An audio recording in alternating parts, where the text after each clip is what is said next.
this Chinese girl talks. You know, if you see a Chinese is talking like that, I guarantee you 80%, maybe higher, 90%, 95%, they're faking. It's acting. Hello everyone, this is James. Welcome back. I think probably a lot of you already know this, that a few days ago, maybe a couple of weeks ago, during Harvard University's convocation, there is a Chinese girl from mainland Chinese girl who gave a speech at the graduation ceremony. And then the speech is very, very nice. So I got to share with you again, and I would like to talk about that with you. Let's watch that speech first. Graduate English Address. Our Humanity. Candidate for the degree of Master in Public Administration, Yurong, Luanna, Jiang.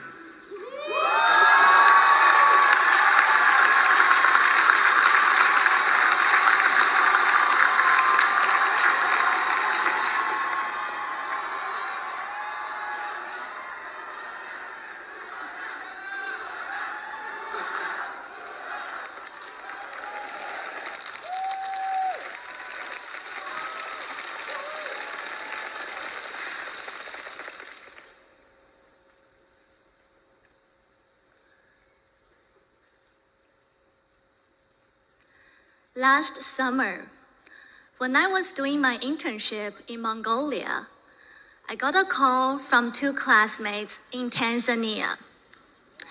They had a very urgent question: how to use their washing machine. Because all the labels were in Chinese, and Google kept translating a big button as spinning ghost mode.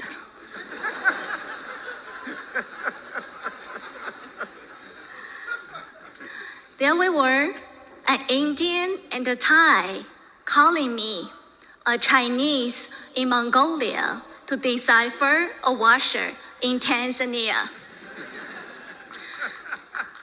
And we all studied together here at Harvard.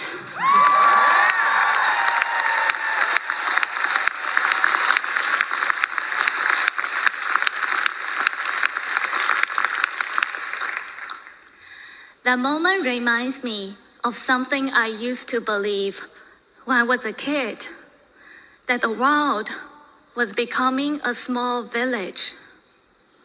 I remember being told we will be the first generation to end hunger and poverty for humankind. My program at Harvard is international development.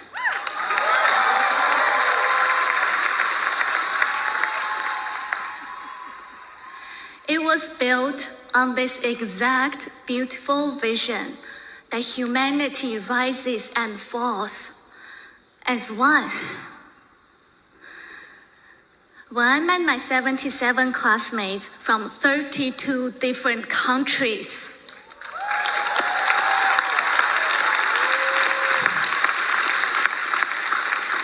the countries I knew only as colorful shapes on a map turned into real people with laughter, dreams, and the perseverance to survive the long winter in Cambridge. We danced through each other's traditions and carried the weight of each other's worlds. Global challenges suddenly felt personal. If there's a woman anywhere in the world who cannot afford a period pad, it makes me poor.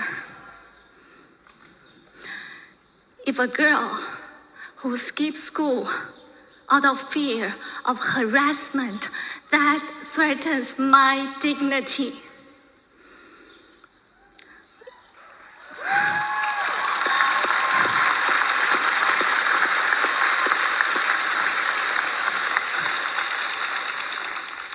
If a little boy dies in a war that he didn't start and never understood, part of me dies with him.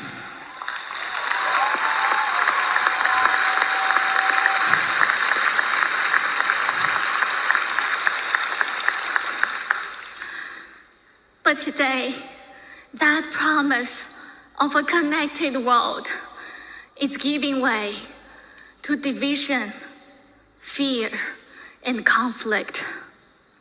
We're starting to believe those who think differently, vote differently, or pray differently, whether they are across the ocean or sitting right next to us, are not just wrong. We mistakenly see them as evil. But it doesn't have to be this way. What I've gained most from Harvard isn't just calculus or regression analysis. It's to sit with discomfort. Listen deeply and stay soft in hard times. Because if we still believe in a shared future, let us not forget those who we label as enemies, they too are human. In seeing their humanity, we find our own.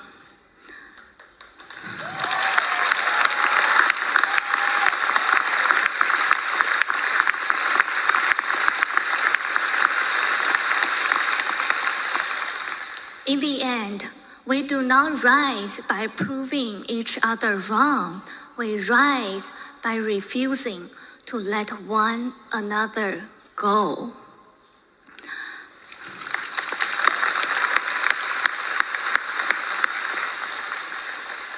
So, class of 2025, when the world feels stuck in spinning ghost mode, just remember, as we leave this campus, we carry everyone we've met, across wealth and poverty, cities and villages, faith and doubt. They speak different languages and dream different dreams, and yet they've all become part of us. You may disagree with them, but hold on to them, as we are bound by something deeper than belief, our shared humanity. Congratulations, class of 2025. So I don't know how much you know Chinese. I mean, when I say Chinese, I specifically mean mainland Chinese, okay? There's a new word in English called Chinanese. I think that's what I mean. In the future, I will just say Chinanese, because the Chinese who are overseas, or the Chinese like Taiwanese or Singaporean, or the Chinese in Malaysia, they look Chinese, but actually culturally they're very different, right? So those Chinanese, if you know any Chinanese who is from mainland China, you probably know the regular way how Chinese people talk, right? I'm not joking. Like, even myself, I grew up in mainland China. I got the culture in me. Like, sometimes when I was working in the board office, my coworker may say, "Hey, why you talk with the other person? Why you guys sounds like you're fighting?" Yeah, that's just how Chinese talks. Like, we talk like we're fighting. Yeah. But how this Chinese girl talks, you know?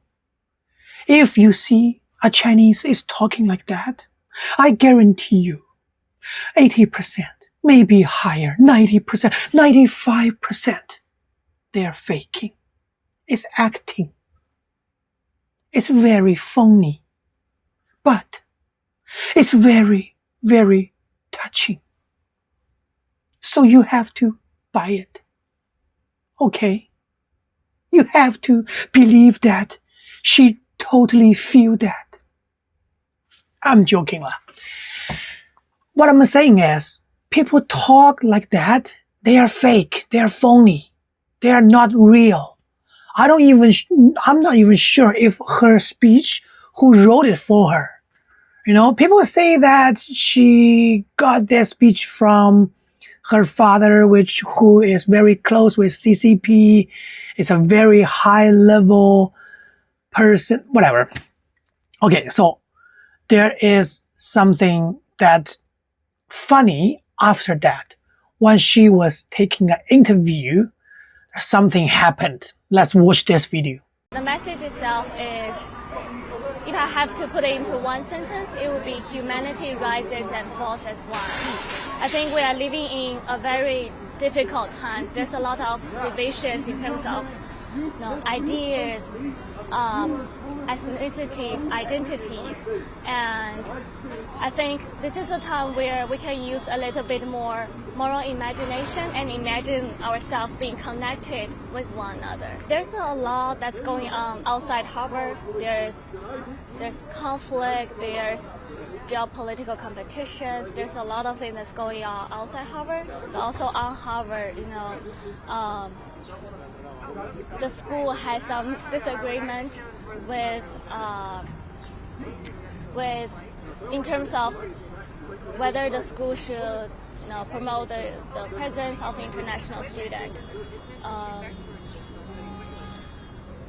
I think, it's particularly important because there's a lot going on outside Harvard, the conflict, the geopolitical tensions, and especially important in Harvard because students can be very emotionally charged because they deeply care about a lot of issues.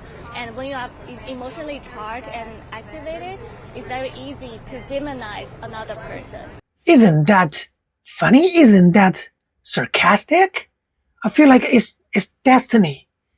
It's faith. Like, this is so ridiculous. By the way, compared to how she talks on the stage and how she talks in the interview, definitely different, right? So on the Harvard stage, that was not the real way she talks. I am sure you must watch a lot of different, let's say Chinese, Asian, whatever, who give speech at the Harvard convocation. The way she talks is definitely acting. Okay? And the funny thing is, when she was taking the interview, what happened behind her? Did you see that? When she's talking about those beautiful things, I just feel like God is watching. God is giving that sign to her. Like, I just don't think it's really making sense. And the funny thing is, in her speech on Harvard stage, she gave so much information about how she felt the pain, how she feel pity, how she has the mercy for people. But I'm telling you, she grew up in a very, very wealthy family. I'm not saying that wealthy people doesn't have that feeling, but the way she speaks, like, I don't think any very wealthy family's daughter who is gonna talk that way. I feel so sorry for the girls who has no money to buy, the personal private usage, device. I don't know. I just don't think that's gonna work. For her, it's very phony. It's very fake. And some other YouTubers digged more about her background. Let's watch this together.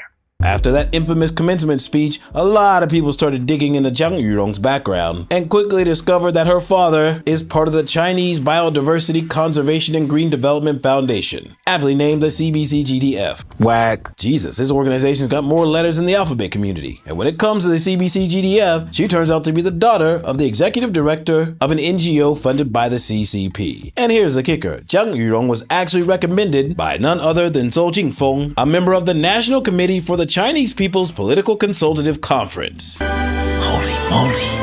So that means that Jiang Yurong has some deep ties to the CCP. Of course, this is all speculation, but I'm going to show you direct evidence that shows the homegirl's speech was beyond hypocritical. In fact, she even assisted the CCP in giving the boot to Taiwanese and Tibetan protesters at Harvard. We will welcome any discussion during the Q&A section of our discussion. In concentration camps! They are coming to rape, torture, forced organ harvesting, Respect the right of people to express their views. Do you remember this? Almost exactly a year ago, the Chinese ambassador came to Harvard to give a speech and was immediately protested by a Taiwanese and a Tibetan student. We just got kicked out of our own university. Right now, Xie Feng, the Chinese ambassador to the United States, is inside giving a propaganda speech. We Harvard students went in to tell him that we will not give him this undeserved platform. Xie Feng is spinning bloody lies touting the good China story. Well, this is the real China story. China lies, people die! China lies, people die! Now in the video, the first Taiwanese girl was forcibly dragged out by another Chinese student with absolutely zero law enforcement authority. That student turns out to be Hongji, the co-chairman of the Harvard University Chinese Students and Scholars Association, the very association that helped organize this entire event and invite the ambassador to the conference. And they both entered into Harvard in the fall of 2023 at the exact same time. Now, my country, Taiwan, you sought to do the same. And did you notice that last frame? The girl standing on the side looking like a staff member? Well, that is our main character, Jiang Yurong. What? Now, I know some of you are already up in the comments like,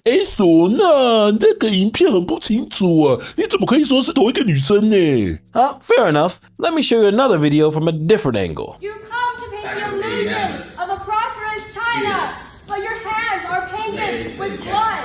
You robbed the Hong Kongers of their most fundamental freedoms and devastated their democracy. Now, my country, Taiwan, you sought to do the same. Now, I paused at this spot. Look closely at the scarf on this girl. Remember that scarf? I spent an hour searching online finding this. A photo of Jiang Yurong at the exact same event wearing the exact same scarf. And then I spent another 2 hours trolling her LinkedIn, and it is actually her account that posted the photo. And on the exact same day, the scarf in the photo matches the one in the protest video perfectly. The only difference is that she's wearing a jacket in this photo, but not in the video. But the scarf, the hairstyle, and the facial features are a dead ringer. I'm 99.99999% sure that this is Jiang Yurong. And I know some of you are going to be really quick to retort,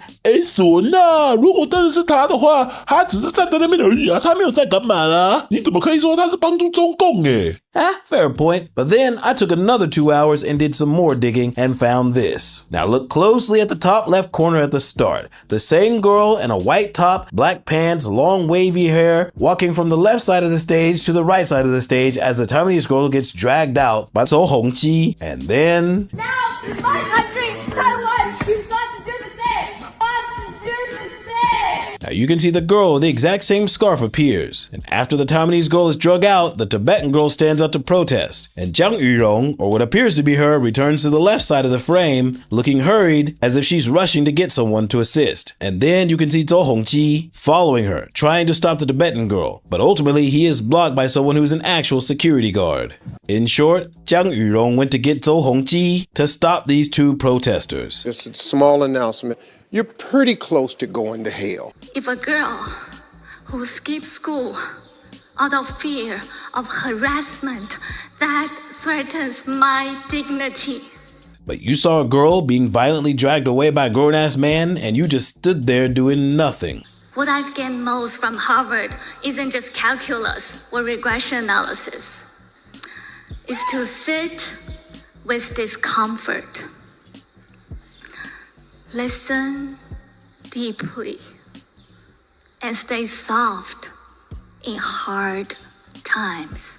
And yet, when you saw another girl stand up to protest, you chose to get a guy to drag her away. Where is the enemy who is also human? Where is the shared humanity? Fuck you. Wow, she dares to say the exact same thing that those two brave girls back in 2024 were saying. Hypocrisy at its finest. Well, this is the real China story.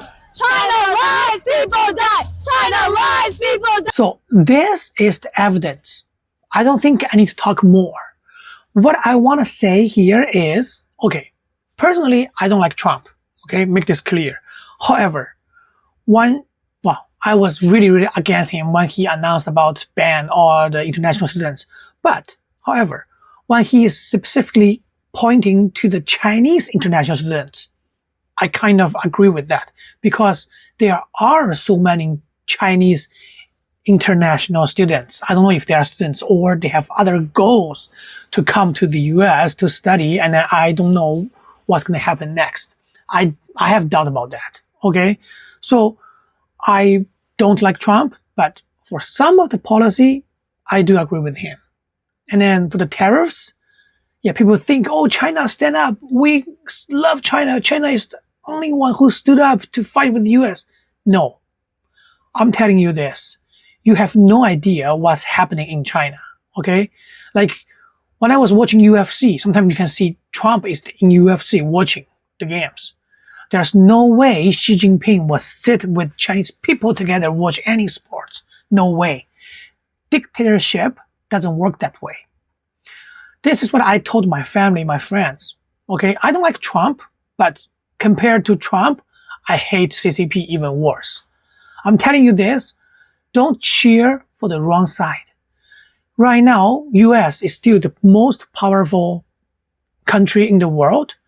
I'm telling you, you do not want China to be the most powerful nation in the world. You don't want China to replace America, to make new rules for the world. Because if China really go there, go to the top, you, me, everyone in the world, we will suffer. The way China do things will never bring you democracy, freedom. They will never give you good life.